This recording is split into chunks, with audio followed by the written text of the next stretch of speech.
예, 월요일 뉴스 탑10은 바로 여기부터입니다. 헌법재판소 얘기입니다.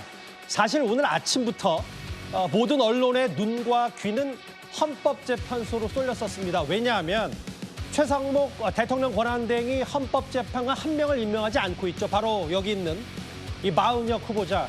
그런데 이걸 임명하지 않은 게 위헌인지 아닌지 애초에는 원래 오늘 헌법재판소의 결정이 나올 예정이었는데 불과 2시간을 앞두고 선고를 연기한 겁니다. 이게 왜 중요하냐? 다음 화면부터 하나하나 만나볼까요?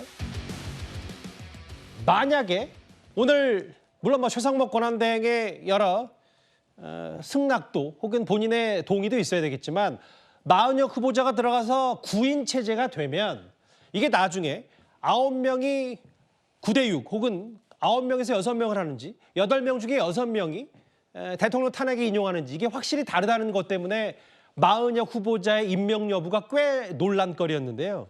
그런데 일단 이 얘기는 잠시 뒤에 다시 한번 만나보기로 하고 국민의힘에서는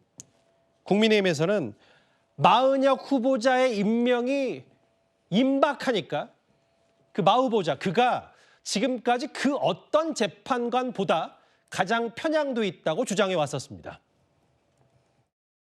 인사청문회에 들어오지 않은 국민의힘 의원들이 성명을 발표했는데요. 후보자님께서 판사가 되시기 전에 민주노동자연맹에서 활동했고 진보정당 추진위의 정책국장으로 활동했다는 것이 이념적인 편향성이다.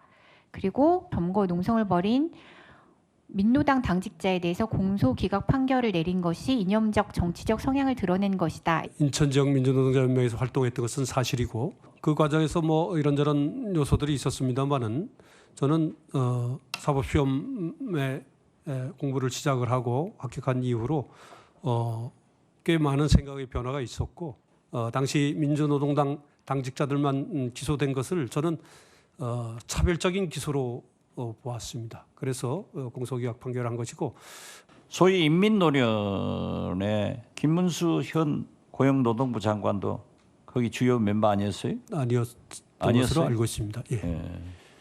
저는 거기 멤버인 것으로 알았는데 어떻게 됐든 저는 문제가 되지 않는다고 생각합니다. 김문수 장관 얘기했다가 박지원 의원의 저 얘기 다시 주장했다가 걷어들인 얘기까지 당시 마은혁 후보자의 청문회 다시 한번 봤습니다. 하나하나 만나볼게요. 오늘 집권여당 국민의힘에서 얘기했던 얘기는 마은혁 후보자가 미국이 광주 시민 2,000명을 학살했다 주장했던 인민노련의 핵심 멤버다. 주진우 의원, 미국이 한국 민중을 착취했다. 미일 외세와 불평등 조약 폐기 기재했다. 그러니까 국민의힘 얘기는 이현정 의원님. 네. 최근에 의혹 제기했던 편향성 얘기했던 우리법 연구회보다 인민노련이 더 크다. 뭐 이 얘기를 하는 것 같아요. 그러니까 이제 마은혁 후보자의 어떤 이제 당시에 원래 이제 서울대 정치학과를 출신입니다. 정치학과를 졸업하고 난 다음에 이제 노동운동에 투신을 했는데요. 예. 1987년도에 이제 민주화 바람이 일면서 노동운동이 꽤 이제 활성화됐습니다. 예. 특히 이제 인천 지역 같은 경우는 거기에 이제 공장지대가 많기 때문에 특히 이제 부평 지역을 중심으로 해서 당시에 이제 인민노련이라는 이제 인천 지역 민주노동자회가 이제 발족을 했습니다. 예. 거기에 지금 뭐 주대환 씨라든지 그다음에 송영길 전 대표라든지 그다음에 이제 좀 전에 했던 이 마은혁 후보자라든지 이런 분들이 이제 주축이 됐고 예. 실제로 마은혁 후보자는 당시에 이제 이 인민노련의 어떤 이론적인 어떤 선전 활동 그러니까 이론을 어떤 구축하는 데 가장 적극적인 역할을 했습니다. 예. 특히 이제 당시에 마르크스 레닌주의를 기반으로 했던 소위 이제 우리가 이야기하는 PD 계열이라고 이야기를 하죠. 그러니까 뭐 우리가 이제 운동권의 큰 흐름으로서는 PD 계열과 NL 계열이 있다고 그렇죠. 이야기를 합니다. 두 개의 차이는 NL 계열 같은 경우는 이제 북한의 주사파와 좀 연결이 있고 예. PD 계열 같은 경우는 주로 이제 옛날에 정의당이라든지 민중당 이쪽과 연결이 돼 있는데 예. PD 계열의 어떤 모임이었고 이분이 아마 이제 그때 핵심적인 역할을 했고 그 이후에 인민노련이 이제 당시에 뭐 어떤 정당 만들기로 한국사회당인가요? 정당을 이제 이 오픈 활동을 하다가 결국 나중에 이제 민중당으로 이제 흡수 합병이 됩니다. 그러게요. 그 과정에서 이제 마은혁 후보자는 본인이 사법 시험을 준비했고 이제 그 다음에 쭉 활동을 해왔는데 이제 국민의힘 비판한 지점은 그겁니다. 이제 과거의 어떤 활동 이것도 그렇지만 예. 특히 이제 이 판사를 하면서 당시에 어떤 과거의 어떤 이 노동운동을 했던 그런 생각들이 실제로 어떤 판결에 영향을 미친 게 아닌가 이런 지금 의문을 갖고 있죠. 애초에 처음 들으셨던 분들 인민노련이 뭐야? 그 인민, 우리가 아는 그 인민인가 하셨던 분들 계실 텐데 정확히 풀면 인천 지역 민주노동자연맹을 줄여서 인민노련이라고 불렀습니다. 창립 선언문 1987년 6월 전두환 군부 독재는 2000년 광주 시민을 무차별 학살했다. 이 부분 과거 마은혁 후보자가 몸담았던 인민노련을 국민의힘이 정조준한 건데요. 오늘 저희 정치 시그널에 출연한 신지호 전 의원이 마 후보자와 함께 인민노련에서 활동했다고 이렇게 얘기한 바 있습니다. 마은혁 후보자는 미국이 광주 시민 2,000명을 학살했다고 주장했던 인민노련의 핵심 멤버로 활동하는 등 극단적인 이념 편향을 보여온 인물입니다. 인민노련 때 저 활동을 같이 했고, 뭐 저야 이제 1992년에 뭐 사회주의 포기 선언하고 전향을 해서 그쪽 사람들로부터 배신자 취급을 받았어요 그 당시에. 예. 근데 이제 마은혁 후보자는 제가 좀 그 인상적으로 남는 그 기억이 그때 왜 80년대 말 90년대 초 그 고르바초프가 페레스트로이카라고 개혁 개방 정책을 하거든요. 마은혁 그 후보자는 당시에 저희 조직 내에서 이론 선점 담당 뭐 이런 역할을 했는데 그거는 굉장히 잘못된 거다. 그러니까 그쪽 내에서도 좀 골수였어요.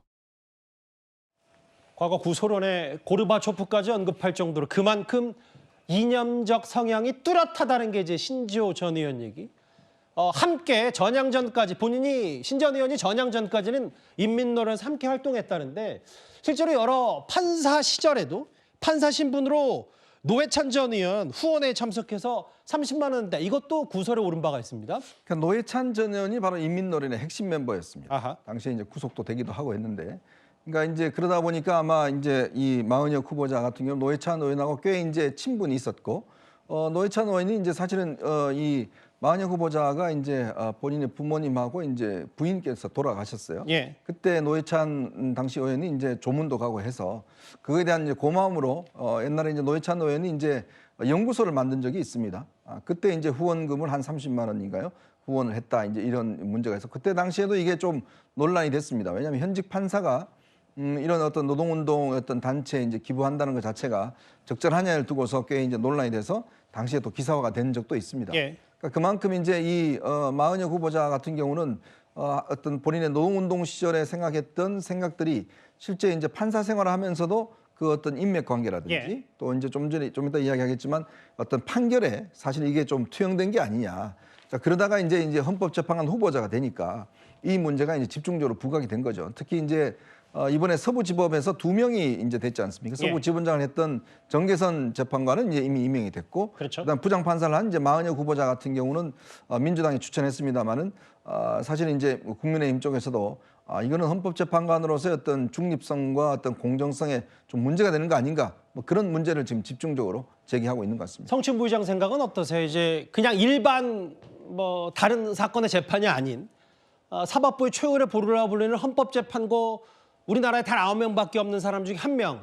근데 이 대통령의 파면 여부를 결정할 사람이 너무 그동안의 재판관과 비교할 수 없을 정도로 편향돼 있다. 이게 국민의힘의 얘기거든요. 저는 저 마은혁 후보자가 지금도 저 1987년의 생각을 갖고 있을까?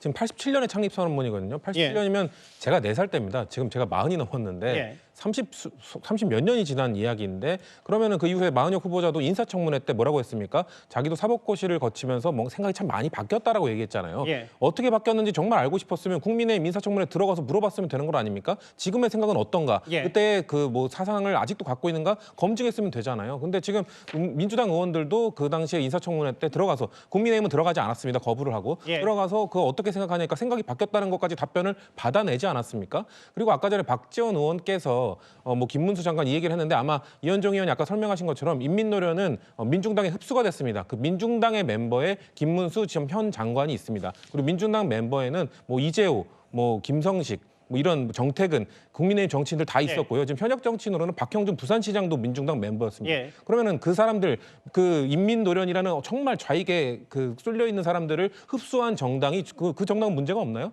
그 정당에 속속해서 활동했던 사람들은 전향 선언하면 이제 괜찮은 건가요? 그러면은 마은혁 후보자가 인사청문회에서 얘기했던 나는 생각이 많이 바뀌었습니다 정도면은 안 되는 건가요? 뭐 사상 검증을 지금 다 탈탈 털어서 또 해야 되는 건가요? 그러니까 과거 30몇 년 전의 일을 갖고 지금의 사상을 검증하겠다. 이것 자체가 2025년에 대한민국에서 일어나고 있다는 것 자체가 참 넌센스라고 생각을 하고요. 그 검증은 작년 인사청문회 때 국민의힘이 해야 될 일을 안 하고 나서 지금에 와서 지금 이 뒤늦게 논의하는 것 자체가 저도 국민의힘의 그 실책이다라는 말씀을 드리고 싶습니다. 굳이 40년 가까이 된 과거 얘기를 꺼낼 필요가 뭐 있냐?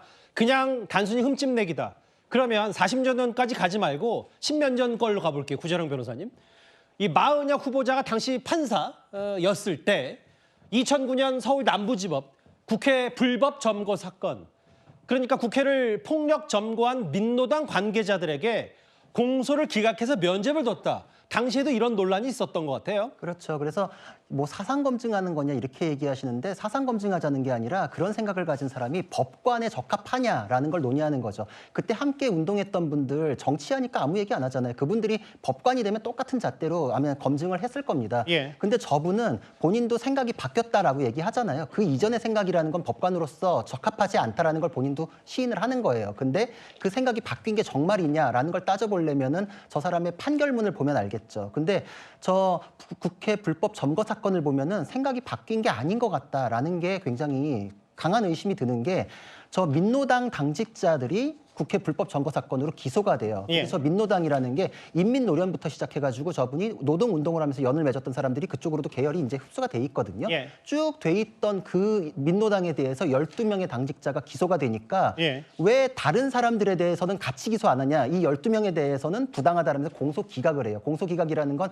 유무죄의 판단으로까지 가지도 않고 그냥 풀어준다 이런 의미인데 예. 이게 어떤 의미냐면은 도둑을 잡았어요. 근데 도둑이 세상에 도둑이 얼마나 많은데 왜 나만 먼저 잡습니까? 다른 도둑 다 잡을 때까지 저도 처벌하지 마세요. 그러면은 무슨 소리야 이러면서 처벌하잖아요. 예. 근데 진짜로 그런 일이 벌어졌어요. 이거 공소가 잘못됐으니까 다 풀어줘 이래가지고 단순 공소기각을 비유하면 그렇다는 얘기죠. 예, 공소기각을 진짜 해준 겁니다. 그래서 이때 이 사람이 법과 양심에 따라서 판결했다라고 주장하는데 대법원에서 이 판결 잘못됐다고 파기환송됐어요. 예. 잘못된 판결을 한 거예요. 그렇기 때문에 자신의 정치적 성향이 저런 무리한 판결로까지 인정돼서 연결됐기 때문에 법관으로서 자격이 부적합한 건 아니냐라는 논란이 있는 것이고 예. 이건 법관이기 때문에 따지는 거예요. 그리고 이분에 대해서 꼭 이분이어야 하냐라는 거에 대해서는 아무도 그걸 근거를 제시는 못하고 있어요.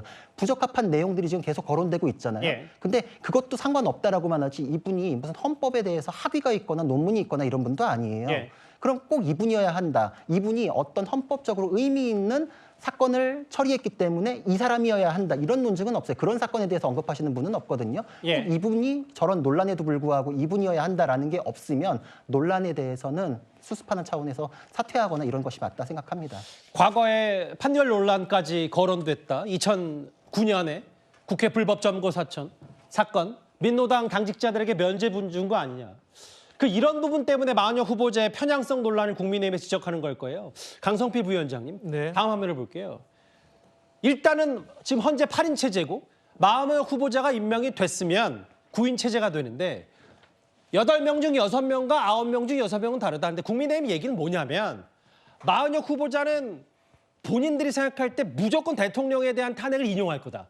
파면시킬 거다라고 얘기를 하면 이렇게 되면 완전체이면서 뭔가 이 헌법재판소가 마은혁 후보자 임명하면서 탄핵에 대한 인용의 절차를 하나하나 밟고 있는 거 아니냐. 국민의힘 왜 이렇게 속도를 내냐 뭐 이런 얘기인 것 같아요. 근데 이제 여기에서 좀 말이 안 맞는 게 마은혁 후보자의 머릿속에 들어가 본 거예요? 어떻게 그렇게 확신할 수가 있죠? 그러다 만약에 나머지 8명이 파면을 시키고 마은혁 후보자가 오히려 소수 의견되면 어떻게 하실 겁니까? 예. 그렇기 때문에 이제 이러한 비유는 좀 잘못된 것 같고 어쨌든 간에 저는 마은혁 후보자가 그렇게 잘못됐다고 하면 헌법재판관 후보자는 물론이고 아니 그 판사도 시켜는 안 됐죠. 우리가 판사도 한 10년에 한 번씩 재임용 평가를 하잖아요. 예. 그래서 판사로서 자격이 없고 편향돼 있다면 이미 판사로부터에 대한 신분에 대해서부터 여기 파면을 해야 되냐 말아야 되냐 우리가 얘기를 해야지 꼭 헌법재판소까지 갈 필요는 없다고 생각을 하고 예. 어쨌든 간에 헌법재판소가 9명의 보수, 중도, 진보 이 3명 정도에 어우러져 가지고 때로는 비율에 조금씩 다름은 있지만 이게 어쨌든 사회 다양성을 반영을 하는 거 아니겠습니까? 그런데 어떻게 저는 너무 많이 편향됐다는 이 말이 너무 저는 조금 추상적인 것 같아서 국민들의 공감을 얻기가 어렵다고 보고, 다시 말씀드리지만 그런 문제가 있었다면 마은혁 후보자의 인사청문회에 적극적으로 참석해가지고 거기서 문제 제기를 했었어야지, 그때는 안 했다가 이제 와서 또 딴지 놓고, 또 정계선 후보자 기피 신청할 때도 이런 말도 안 하고, 그때도 이제 문영배라든지 다른 분들에 대해서 또 하는 것은 좀 잘못된 것 같다, 이런 생각합니다. 과거 인민 노련, 전력, 이념적 성향이 매우 좌편향됐고 뚜렷한 거 아니냐는 게 국민의힘의 지적이었고, 어제 오늘 마은혁 후보자 흔들기와 혹은 헌법재판소 때리기에 집중한 국민의힘입니다.